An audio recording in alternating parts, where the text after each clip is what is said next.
bertemu dengan Cikgu Yanti. Hari ini Cikgu akan ajar anak-anak sains awal, iaitu menyiasat alam hidupan. Cikgu harap anak-anak semua telah bersedia untuk belajar pada hari ini. Sebelum tu, kita nak tahu apakah standard kandungan yang kita akan belajar pada hari ini. Mengenal pasti benda hidup dan benda bukan hidup.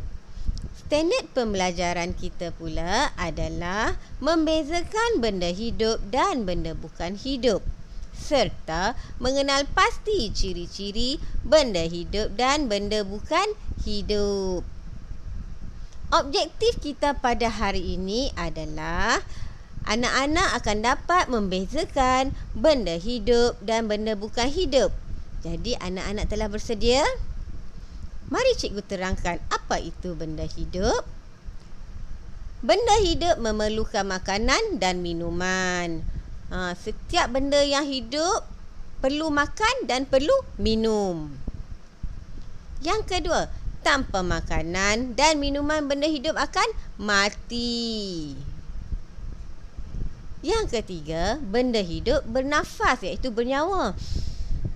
Benda hidup bergerak iaitu berjalan. Benda hidup juga membiak iaitu ia sangat banyak. Yang ketiga, benda hidup juga melalui proses tumbesaran iaitu dia membesar. Maknanya dari kecil dia besar, dia terus membesar. Kemudian tumbuhan dan haiwan adalah benda hidup. Itu adalah contoh-contoh benda hidup, tumbuhan dan haiwan. Mari kita lihat benda bukan hidup pula. Apakah ciri-ciri benda bukan hidup?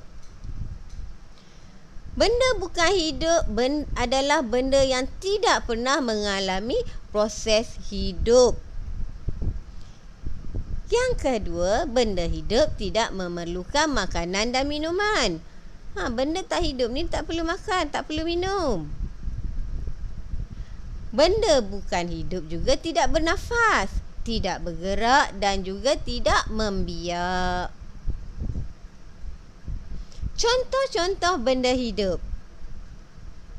Nampak ini manusia. Manusia bergerak.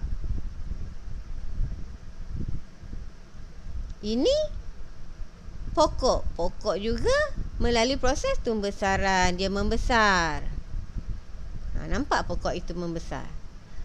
Kemudian kita lihat pula contoh benda bukan hidup. Ini adalah contoh benda bukan hidup.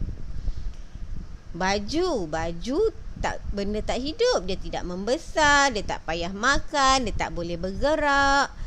Ini pula kapal terbang. Kapal terbang walaupun dia boleh bergerak, tetapi ia memerlukan manusia untuk menggerakkannya. Jadi cikgu harap anak-anak telah faham apa itu benda hidup dan benda bukan hidup. Secara kesimpulannya, benda hidup bergerak, perlu makanan, perlu minuman, dia semakin membesar, dia bernafas. Benda bukan hidup, dia tidak memerlukan makanan, dia juga tidak perlukan minuman, dia tidak bergerak, dia memerlukan manusia untuk menggerakkannya. Jadi cikgu harap anak-anak semua telah faham dengan benda hidup dan benda bukan hidup. Sampai kita jumpa lagi. Bye.